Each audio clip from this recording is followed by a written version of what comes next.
दूसर रति माने जितना सुख, ये उदाहरण को मैं थोड़ा सा आपके समझने के दृष्टि से इसको रति शब्द को थोड़ा मैं ले रही हूं कि स्त्री और पुरुष परस्पर समागम से कितना सुख पाते हैं कि उस थोड़े से सुख के चक्कर में पति राक्षस हो तो भी पत्नी साथ में रहती है, और पत्नी चुड़ैल हो तो भी पति उसी के साथ रहता है। क्यों?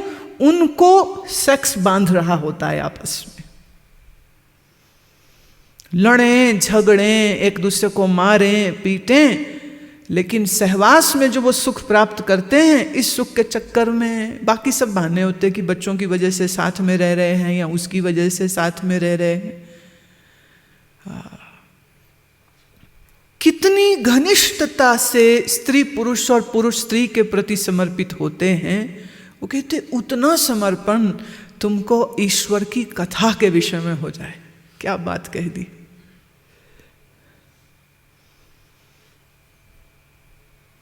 इतना अगाध प्रेम, इतना अगाध प्रेम भाव तुमको उस हरि कथा के लिए होने लग जाए।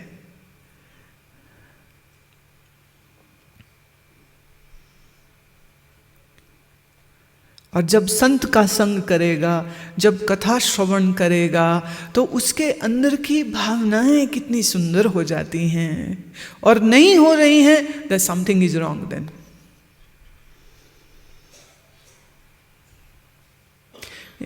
एक दो पंक्तियां मुझे याद आ रही हैं। बहुत पहले किसी देवी से मैंने ये सुनी थी।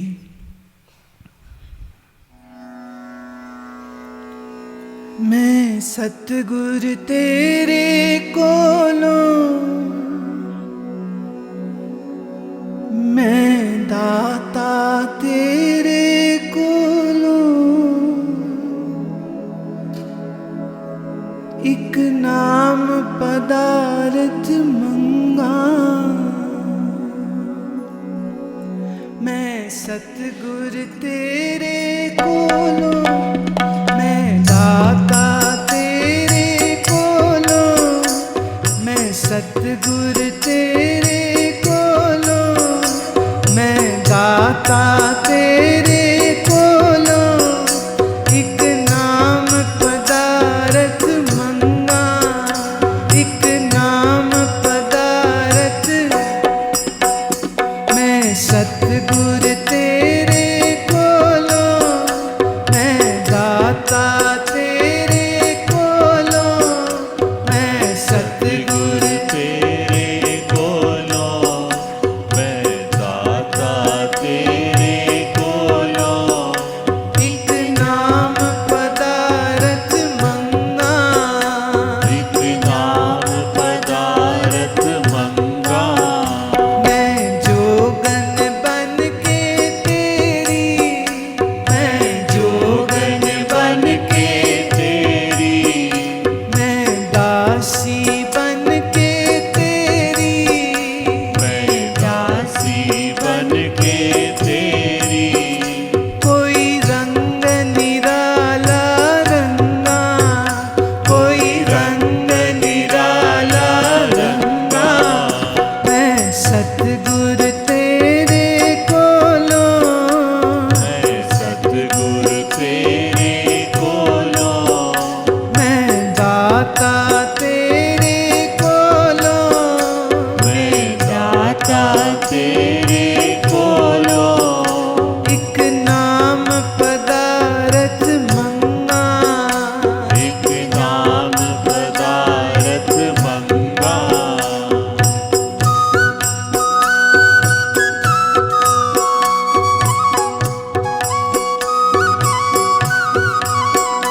खोलो, एक नाम पदारथ मंगा, एक नाम पदारथ मंगा।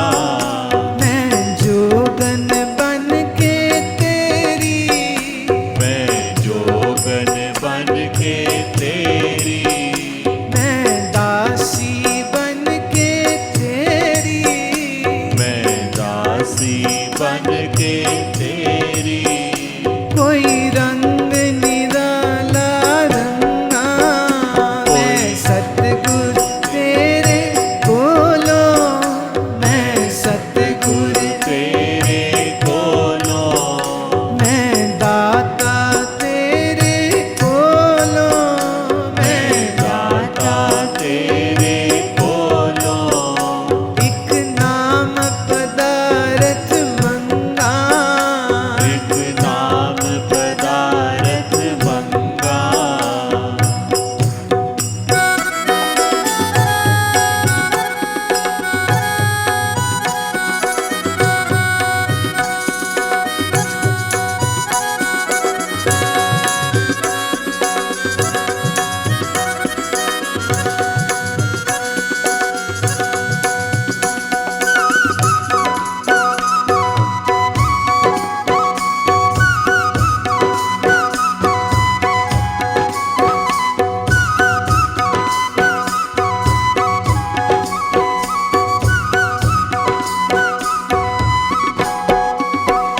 तेरा प्रेम मेरे हृदय वस जाए, तेरा प्रेम मेरे हृदय वस जाए, तेरी याद मेरे दिल विच तस जाए, तेरी याद मेरे दिल विच तस जाए। लूं लूं तेरा नाम उचारे, लूं लूं तेरा नाम उचारे, मैं हर वेले ए मंगा, मैं सतगुरु तेरे कोलो, मैं सतगुरु तेरे बोलो, मैं दाता तेरे कोलो, मैं दाता तेरे बोलो। एक नाम पदारथ मंगा, एक नाम पदारथ मंगा। मैं जोगन बन के तेरी, मैं जोगन बन के तेरी, मैं दासी बन के तेरी, मैं दासी बन के तेरी। कोई रंग निराला रंगा, कोई रंग निराला रंगा, मैं सतगुरु तेरे कोलो, मैं सतगुरु तेरे कोलो, मैं दाता तेरे कोलो, मैं दाता तेरे कोलो। एक नाम पदारथ मंगा, एक नाम पदारथ मंगा, एक नाम पदारथ मंगा, एक नाम पदारथ मंगा। कोई रंग निराला रंगा, कोई रंग निराला रंगा।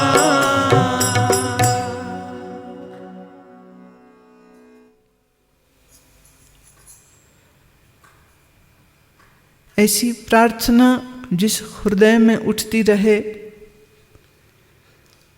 और जीवन का ध्येय, जीवन का लक्ष्य यह बनता चला जाए।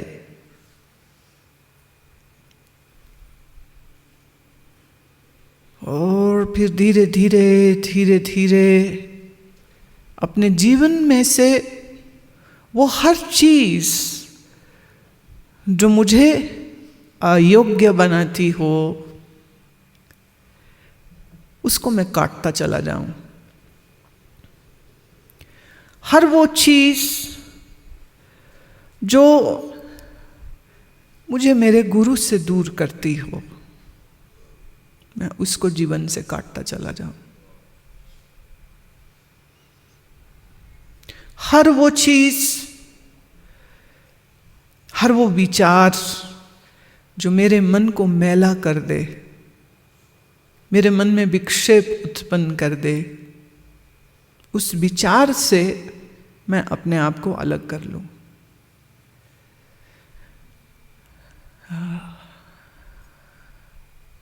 वो बहुत पहले एक बचपन की ये फिल्म का गाना मुझे याद आ रहा है, जिस गली में तेरा घर ना हो बालमा, उस गली में हमें तो जाना ही नहीं है। उस गली में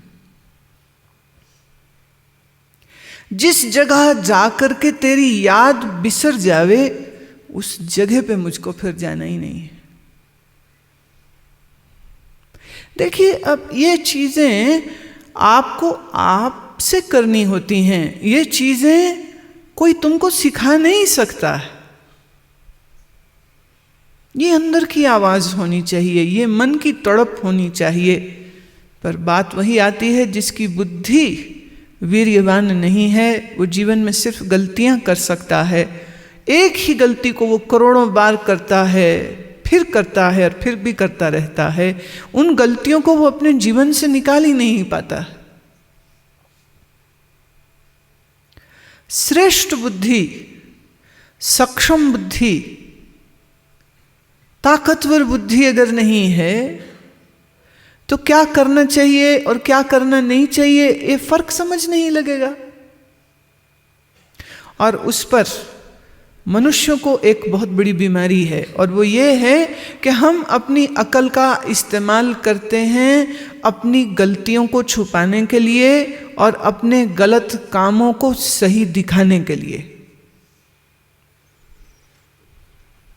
जैसे एक व्यक्ति कह रहे थे कि मैं तो आजकल सुबह उठ के बैठता नहीं हूं, क्योंकि गुरु माँ ने ये कहा था कि अगर सुबह सुबह उठ के बैठ के तुम सोते रहो तो इससे अच्छा बैठो ही नहीं, सुबह उठो ही नहीं, इसलिए मैं सुबह नहीं उठता।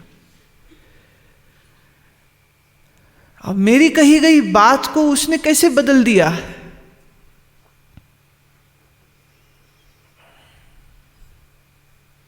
ये लानत थी। ताकि सुबह तुम सक्षमता के साथ सजग होके एकदम एनर्जेटिक होकर के अभ्यास के लिए बैठो, पर उन्होंने इसका अर्थ यह निकाला कि सुबह उठना ही नहीं चाहिए। एक सज्जन बहुत दिन तक आश्रम नहीं आए, किसी शिविर में न दिखें। फिर मैंने जब मिले वो तो पूछा कि आप कुछ समय से दिखाई नहीं दे रहे, कारण? कहते असल में आपने कहा था कि जितना मैंने बोला उतना मनन तो किया नहीं, आगे सुनने का क्या फायदा, इसलिए मैं नहीं आता। क्या अभी जितना सुना है मैं वही मनन नहीं कर सका हूं? तो आपके वचन के माने आपकी आज्ञा के अनुसार मैं चल रहा हूं। तो देखिए, ऐसे चेलों को मिल करके तो यही लगे कि ये मिले ही क्यों थे।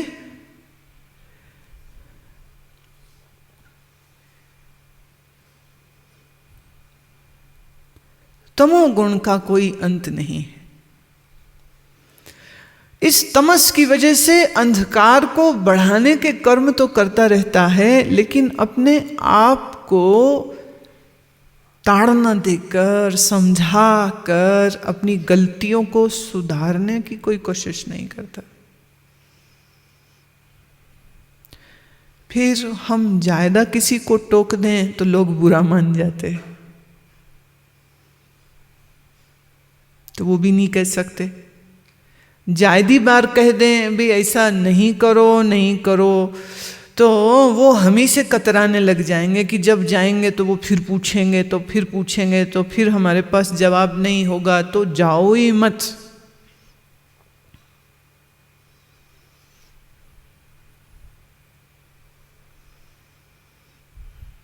अनेक जन्म संसिद्धि, श्री कृष्ण कहते हैं जो ईमानदारी से एक जन्म में साधना करते हैं उनको भी अनेकों जन्म लग जाते हैं सिद्धि प्राप्त करने के लिए। और यहाँ तो एक ही जन्म में बंटाधार हुआ पड़ा है, अपने आप को आलस्य और तमोगुण में ऐसे झोंक रखा है। साधना करने वाले को कह रहे हैं अनेक जन्म समसिद्धि, और जो करता ही नहीं है उसका क्या? ये बात कहने की नहीं होती। अब ये वो तीर है जो दिल को लग गया तो दिल को बींधता चला जाएगा, और जब तीर दिल में लगा हुआ हो तो आदमी चैन की सांस कैसे ले सकता है? कैसे ले सकता है?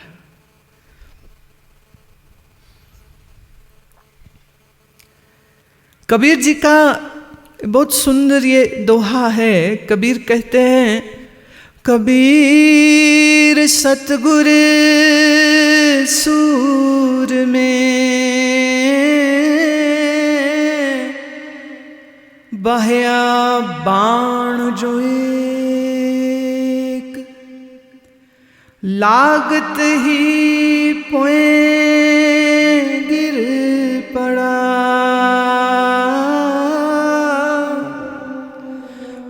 पड़ा कलेजे छेक। कबीर सतगुर सूर में बहया बाण जो एक, लागत ही पोए गिर पड़ा, पड़ा कलेजे छेक।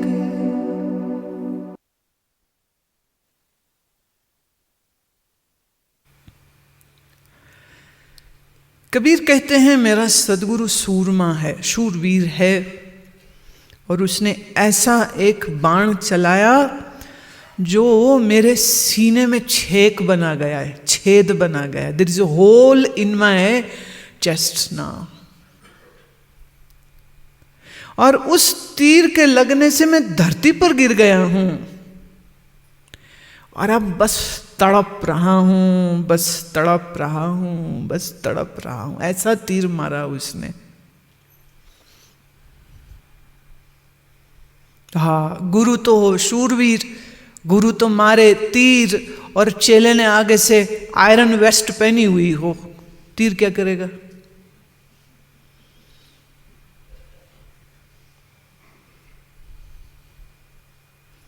लोहे की प्रोटेक्शन अगर उसने पहन रखी है तो सब तीरों से बच जाएगा। तीर टकरा टकरा करके उस लोहे के जो शूरवीर का जो सैनिक का ड्रेस होता है, अब उसमें लग के नीचे ही गिर जाएगा। वो भेदन थोड़ी करेगा। बुलेट प्रूफ कार में कोई बैठा हो तो गोलियां चला लो जितनी मर्जी, उसको कुछ होना ही नहीं है। गुरु तो तीर मारता है। सवाल यह है कि क्या तुम सीना उघाड़ के उसके सामने खड़े हो, या जब वो तीर मारता है तो भाग ही जाते हो?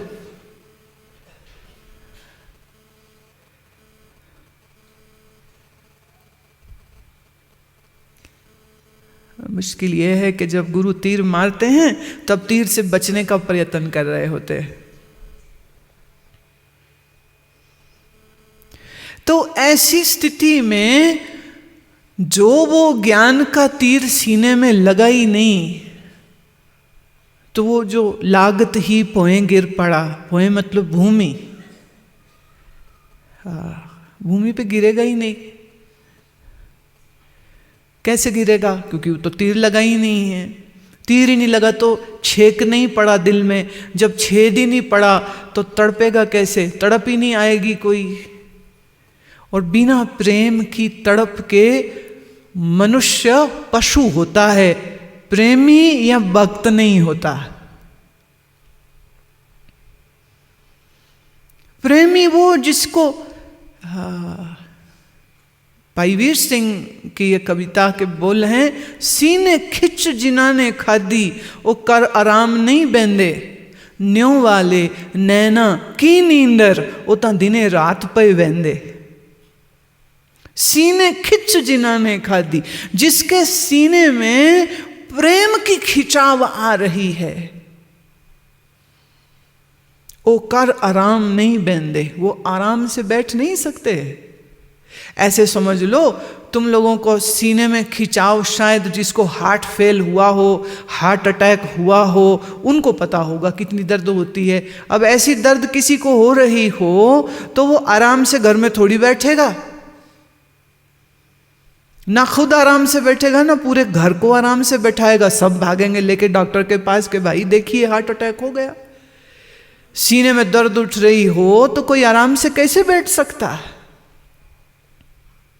भाई वीर सिंह उसी स्थिति को लेते हुए कहते हैं, सीने खिच जिन्हां ने खादी वो कर आराम नहीं बेंदे, न्यों वाले, न्यों माने प्रेम, न्यों वाले नैना की नींदर, नींदर माने निद्रा, उन नैनों में नींद हो कैसे सकती है, वो तां दिने रात पे वेंदे, जिन आंखों से आंसू दिन रात बह रहे हों उन आंखों में नींद आने की जगह कहां है। कैसे सोएगा वो। जब आंख रो रही हो तो नींद उन पलकों में आ कैसे सकती है। No space. और जिसके सीने में प्रेम का ये तीर लगा हो वो आराम से बैठ नहीं सकते।